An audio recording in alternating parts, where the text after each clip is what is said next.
All right, thanks for joining Heavy again today from the final day of Mundi Mundi Bash 2024. We are here with the lovely Sarah McLeod, who has just come off stage about 15 minutes ago. At precisely 3:35 p.m. Are we late or are we early? No, your notes are fantastic already. You could read them. Off to a you good could read start. my writing this So time. far, early. so good. We're a minute early. We've got to hold up for a couldn't second. read it last Start time. again. So she's learned to read or I've learned to write. I've just learnt to read. Yeah. But, I've come leaps and bounds since you've seen you me. have, haven't you? Yeah. You even walked the I stage play the this time. trumpet, the saxophone, the piano. I can read. Oh my Who God, am I? in 6 months. You've come a long way, haven't Yeah, you? yeah, things have changed. Keep up. Actually, Adam from Chocolate Starfish just put you in his all-star band as a piano player or keyboard player. Oh, yeah. Oh, I'm up for that. Yeah, Yeah. we didn't really know you had that talent, but now we know. So Well, I like to keep it under wraps, you know. I don't Let the world know everything. Yeah, well, you don't want them to think that you can do too much because you'll get fucking roped into everything. Like this just happened then. I was sitting around minding my business, and all of a sudden I get dragged up to play the piano for songs I don't know. a bit like your guitarist and bass player on stage that's played for absolutely everyone because they can. I know. Jack and Dario. Yeah, I know. How good are they? I feel sorry for them though. They have so many songs in their head. They're just standing there reading iPads, going like panicked, but they're nailing it. There's so many songs they need to learn though. It is on that subject, I suppose, because I've got house bands at a lot of festivals you play all over the place. So you as a musician, like you're coming in, you haven't got your usual band behind you. Like, do you get nervous about having a house band behind you, or are you always confident? Nah, because I just figure what will be, and you know, if they suck, I'll just go stop the band, and then I'll play by myself. What's the worst? Has that ever happened? What's the worst going to happen? Well, not as yet, but I'm used to playing by myself, and I have played with random house bands here and there, and they're usually pretty good. And I know these guys, like, because I've played with them in the Rolling Stones review, and we've done some other And things. they were both so on the boat? I knew they were good, on the boat. And so there's not much of a risk with them. And you only had 30 minutes today, which was enough because it's bloody hot out there. But like, when did you do It's hot. Did you say it was hot? It was hot. Really? We were hot watching you, so you must have been hot up there. Do you know the backing singers in the band are wearing head-to-toe fur coats and holding muffin warmers, Holding muffin warmers. like bags of muffin warmers? They're singing, dangling them. I was like, what is that? And they're putting them inside their gloves while they're singing. I was like, wow, you guys need to maybe sing a bit harder or work a bit harder because Is it the wind up on stage? Yeah, there's pretty Cold? windy. Yeah. But I wasn't cold. But Not at all. But how do you actually decide? You got so much material, man. Like, how do you decide? 30 minutes isn't much. Like, how do you decide? It's really what hard do? to put a set together for this, like really hard, and especially once, because there's the 2 bashes, so we do the rehearsal for the Birdsville one, and then you do the show, and then you have to do the same thing here. And like after the last one, I was like, that was good, but if it was my band, I'd go back into the rehearsal room and I'd go, let's change this, but you can't. Yeah. So it's hard because they say to you, make sure you just play your hits. We don't want we just. It's that kind of crowd. They just want to hear the hits. Please play some covers. So all I'm thinking of is what's the most sort of easy on the ear, sing-alongable stuff that people would know. Mind you, I did play a brand new song that no one's ever heard of before. But I thought, and I'm also going to be indulgent and take this opportunity to play my new single to everybody while they're listening. Yeah, you have to. So I was going to ask you about that because it was quite an emotional performance, like a meaningful performance. And you did explain it a bit, but explain the basis of the song, The Muse. Yeah, The Muse. To the readers, Yeah, so it's about how we can, it's a beautiful thing that music does with friends, with lovers, when you're far away from each other and you can both listen to the same song, even at the same time or not at the same time, but it brings you straight back to where you were before. So it doesn't matter if you're apart, if you've got music that you love together, you're always together. And it's a really special thing. And I tour a lot and I've been away from friends and lovers a lot, and it's always been a thing that's kept me sort of sane. Single connection together. Yeah. So really we did cool. play. It's normally meant to be faster than that though. That was really slow. They started and I was like, it's 6 o'clock on son of a fuck. It's really slow. Well, you could hear you could hear it in your voice that you were actually feeling what you were saying. You know, cool. You're feeling the songs. That was Right. pretty cool. Thank you. It's been 5 years since your last solo album. Oh, maybe more. It was 2016. So what's that? that? 7 years. 8 years. 8 years. My count's And, bad. My notes- did the since we my saw notes each are other bad. last, I forgot how to count. So you So, gained something and you've lost in others. Yeah, with one hand they giveth, the other they taketh away. Love is Lord. the new track a sign of things to come? Is there a new solo album in the works? Yes, I have a new solo album that I've been working on for years, haven't I, Sarah? I've been working on it for maybe 5 years, and I just keep writing and writing and writing, and I have so many songs, and I love them all. I don't even know how to choose which ones to record. Yeah. I'm still writing. I'm writing every day, because I've always got this dangling carrot in front of me, like, even though I keep thinking, you don't need to write more, you've got the songs, but, you know, who knows what you're going to write next? I might write something better tomorrow. Yeah. And I can never relax because I have this, like, excitement. I live in this world of perpetual excitement that I never know when I'm going to wake up and go, oh, penny drop, you know? And that happens to me. Like you So walk around New York, that I think we spoke about last time, where you had writer's block or something. And right, and I was looking for my imagination. Yeah. Yeah, exactly. And then when it comes, it comes. I've been writing a lot lately, and I'm all vibey because of it. I get really excited when I'm writing, and then I get really depressed when I'm not writing. And then I I want want to to say you quit. write a lot. Like, is that just writing lyrics, or do you write the music to go with songs at the same time? Or? No, I'm like a full machine. You should see me. It's quite comical. One day I will put a camera in the room, but I start on the piano, generally on the piano, and I've got the bit of paper, and I'm like, bit of paper, writing the word, I'm like, yeah, cool, that's good. Okay, needs a beat. And then I'll go to the computer, and then I'll put a beat down, and I'll put that piano bit down at the beat, and I'll go, cool, now go back to this piano, and then I need a break, because I get stuck. So then I walk into my bedroom, and I've got another keyboard set up there with a different view, and that's when I'll generally get cozy, and I'll put my robe on, make a cup of tea, and then I'll play there for a bit, and I'll be like, oh, that's nice, I like that. Then I'll put on my dictaphone, and I'll go, now I need a martini. I'll get changed again, I'll put some lipstick on, I'll go back into the other room, I'll get the guitar out, I'll be like, yeah, I'm serious now. Then the fucking bass comes out, and then I produce it all up like a full song. But I move around the house Wow. from instrument to instrument because it helps with the flow to bring the song along. And they're always at different times. Like, I'm never at the bed piano in the middle of the day. That's weird. I'm at the bed piano first in the morning and late at night. Because when I'm sort of like delirious, so I sit at the bed piano half asleep. That's when I get the good ideas. And then I take them to the studio piano and I put them down properly. Yeah. And then late at night when I'm really tired again at the bed piano, that's when I get more ideas because I've left the mechanics of the room where you're supposed to be putting it down. Mm-hmm. So technically I've Out of your comfort knocked zone off. in a way, yeah. Yeah, I've knocked off, but I haven't really knocked off because I go to bed and I go, before I go to bed, and then I just sit there all night long. I don't sleep much. No? When I do sleep, I'm lying there thinking about the lyrics and how to change them and what to do the next day. So most of your songs start from piano, do they? And these days, always. Yeah. Always, yeah.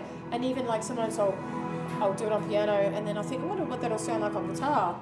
And then I'll play it on guitar and sometimes it's better on guitar. But it always starts on piano. That's cool. I have to say this now too because I've just thought of it, but you're probably only the second person I've seen this whole festival with tattoos. I've been walking around the other day and I'm like, it's the first festival I've been to, you can't see tattoos. Well, those are covered. Oh, I know she's got them. Really? But yeah, it's just, keep your eyes out there. There's not many tattoos out there. It's a tattoo-free zone. Yeah, but in the crowd I'm talking about. Musicians have always got tattoos. You've got to be more clear, But up Crispy. in the crowd, there's no tattoos. Maybe it's not a country thing. I'm the minority for a change. It's great. I don't know if you're the minority. In a sense, I'm the minority. So we got a bit off track. How long? What do you mean we've got off track? How long until the fans get a new album? Well, How far in are we? So it's happening. There's sort of two releases going on at the same time, which is confusing. So the Super Jesus are about to put out a fourth single in September, which is called Something Good. Yep. And then in November we're putting out another one called Starlight, and then we're putting out another one early next year called Loneliness is the New Black, and then we're putting out the last one. We're putting out so many singles. Then we're putting out this last song called Diamonds, which is the best one, and then we're dropping the record on top of Diamonds. And then as soon as that album's out and we're touring, then I can put that aside and then I can start my rollout. I'm just putting one out really early because I couldn't wait, basically. I was like, me, fuck it. So I'm just putting one out early, but then I'll sit back and wait for the rest of the Super Jesus run. Okay. And then as soon as I get the green light, then I'm going to dump all my shit out, everyone, like, non-stop, because I got so many songs now and I want them to be out. So we'll stay on yours for a bit. Like, musically, what can we expect from it? Is it what fans would expect from Sarah McLeod record? Or? Not really. No, it's more. It's not like any of my other records. It's more raw. It's more emotional. It's softer. There's a lot of piano stuff. There's a few rockers, but it's mostly really pretty gentle, sweet, like, oh, you know, like I'm making people cry. I'm tearing up listening to it. It's all about the agony and the ecstasy. So you're going to make them cry, and then you're going to make them laugh. Yeah, cool. So it's got to have a nice balance. And have you got a working title for it? I have a few, but I'm not confident enough to tell them to you Oh, yet. we won't press you on that. Yeah. We Yeah. miss the exclusive again. I know. She doesn't like us as much as she says she does. Yeah. I just don't like giving out exclusives. We don't even like them ourselves. What is an exclusive? It's like Yeah, exactly. someone Wait. else's rumour mill. Yeah, well, you're exclusive because no one else has tats. Exactly. There you go. Jiminy, didn't you have more? Up to questions. Yeah, I'll go back to it. You did answer about 4 of my questions in that last one. I so- do that. You just say, hello, Sarah, and I start telling you my life That's all story. good. So a big one I had was, so you've got 3 ARIA awards under your belt. You've got Under my bed. Under your bed. You've got a South Australian Music Hall of Fame induction. Yeah. The new material between the new Super Jesus coming out and yours. Have we got some banger hits that we can expect some more of I that? shit you not, and I don't want to toot my own horn, but it's the best stuff we've ever written in our lives. Both records, both the solo one and the Super Juice one. I love them. I love every song. I can't believe we've managed to write them. I'm so happy. I thought that as you got older, you got worse as a songwriter because you know you were thinking you do your best stuff when you're young and hungry and broke or whatever. Well, I mean, we're still broke, but like, but now, I don't know. We've just learned stuff. We've lived. And we've worked out how to express ourselves better. We've worked out the power of simplicity. We've worked out how to hone a hook. And I just really love them. I love all of them, every song. And I never say that. I always say, like that song, I can live without that, and I can live without that. And I don't know about that one. There's always a few I don't like. Yeah. But not this time. Cool. So you had a good moment there too. You had your Super Jesus guitarist join you on stage there. Yeah, for a Timmy. song. Yeah, that was great. Because you know what's nice? Like, I sent him a text today, and I said, "Are you around? And if so, could you play?" Because I always feel really comfortable when Tim's on stage. You know, and it's a house band, and to have a friend come up on stage, suddenly I'm like, you know, it takes all of the sort of anxiety about the performance because my buddy's there. Yeah, you're having a jam with a friend. Yeah. Yeah, cool. It's nice. You could feel it was really good. Yeah. Now you've Good got some other big shows coming up too. You're going to be joining the Rolling Stones review for a few shows. Yeah. Well, I've played on that show before a couple of times, but this time it's the Sticky Fingers record. So. Okay. So you and Adelita, or is Adelita? No, Ads is doing it. Yes. Steve Kilby and Tex Perkins. Nice. That should be fun. But the other big one we're excited about is the Red Hot Summer Tour with Cold Chisel. Yeah, and Cruel Sea. Cruel Sea. And Birds of Tokyo. It's okay, but playing with Cold Chisel, that's going to be a bit of a... Yeah, that's a good gig. Yeah. Yeah, that's going to be a great gig, actually. And I also really love Birds of Tokyo. Like, I've loved Birds of Tokyo. Like, I'm a fan. There's actually one thing I saw, I think recently they played a festival that wasn't Lookout, was it Lookout Festival? Yeah, that's what... But they had them come on late in the afternoon. But like Birds of Tokyo are a great band, don't get me wrong. But their visuals, like the lights show they put on, makes half of the show. They're definitely a band that should be on at night time, in my opinion, anyway. Yeah, right. Oh, okay. So go back and tell them that. Well, yeah, okay. I'll tell that. And I've also thought, after you said that, maybe we should get visuals in a light show. Well, What's to stopping me get visuals in a light show? Because we're talking about Birds of Tokyo now. No, but not you said you liked it. Maybe I'll get some too. You don't need it though. You jump around on stage that much. We were down the front. In the I am a curtain. light show. I was just filming away, and next minute you're there. I'm like, oh, hi, Sarah.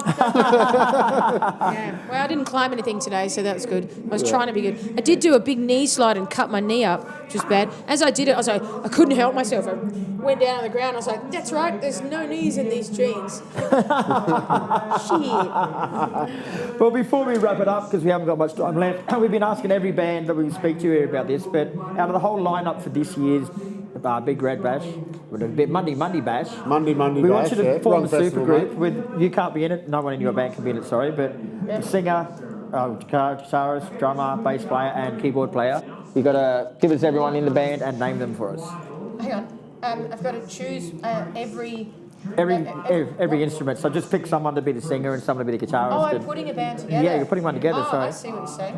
Okay, well, I would put Glenn Ryder on saxophone. I'd put Colin on keyboards. I would put Tim Henwood on guitar. I'd put Jon Stevens on vocals. I put Suze DiMarchi on backing vocals.